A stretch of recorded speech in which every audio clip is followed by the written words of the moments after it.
Have you ever heard of a cake that didn't want to be eaten? Well, in a small enchanted town, one decided to change its destiny. This cake was called Tobías, a fluffy vanilla sponge cake with colorful cream and a smile drawn on its frosting. Tobías lived in the display case of Mrs. Petunia's bakery, who was famous for making the most delicious desserts in town. Every morning, Tobías watched in horror as the other cakes were sold and disappeared forever. I want to live adventures, not end up on a plate, Tobías thought as he hid behind a large strawberry tart. One day, a mischievous boy named Bruno walked in, looking for the perfect cake for his birthday party. "That colorful cake looks awesome," Bruno shouted, pointing directly at Tobías. Seeing the finger aimed at him, Tobías felt his frosting tremble with fear. He had to act fast, or he would be the next to go. That night, when the bakery closed, Tobías came up with a bold plan. He would escape before being chosen. With great effort, he rolled to the edge of the display case and jumped, landing on a box of cookies. "Ouch, that hurt more than a fork," he muttered as he tried not to crumble.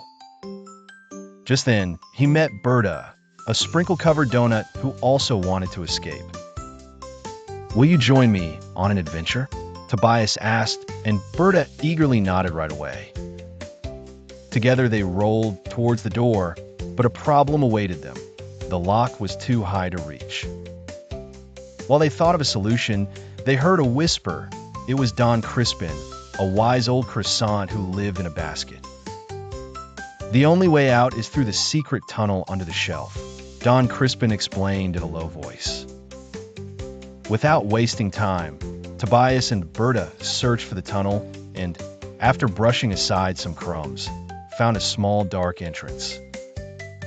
The tunnel was narrow and smelled of cinnamon and chocolate. They rolled forward until they reached a back exit. They were free. The night was cool and the stars shone like sugar sparks in the sky. "Where will we go now?" Berta asked, a little nervous. Tobías smiled. "To live real adventures." They ventured into the nearby forest, where the air smelled of damp earth and night flowers.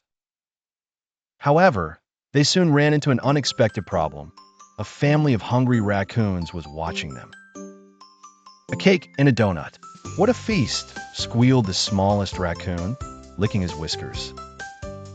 Terrified, Tobías shouted, "We are magical.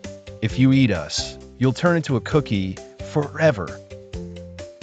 The superstitious raccoons got so scared they ran off, squealing and scrambling away. Relieved, Tobías and Berta burst into laughter under the moonlight, happy to have escaped this sticky fate. For weeks, they traveled together, hiding in baskets, hopping into backpacks, and sleeping under giant leaves. They discovered strawberry fields, honey lakes, and villages where sweets were treated as heroes. There, Tobías became a storyteller, recounting his adventures to curious little candies and muffins. Berta opened a school for sweets who wanted to explore the world instead of being eaten. Moral: sometimes, daring to leave your safe zone leads you to discover a bigger and more wonderful world than you ever dreamed of. See you very soon with more magical stories that will take you to incredible worlds.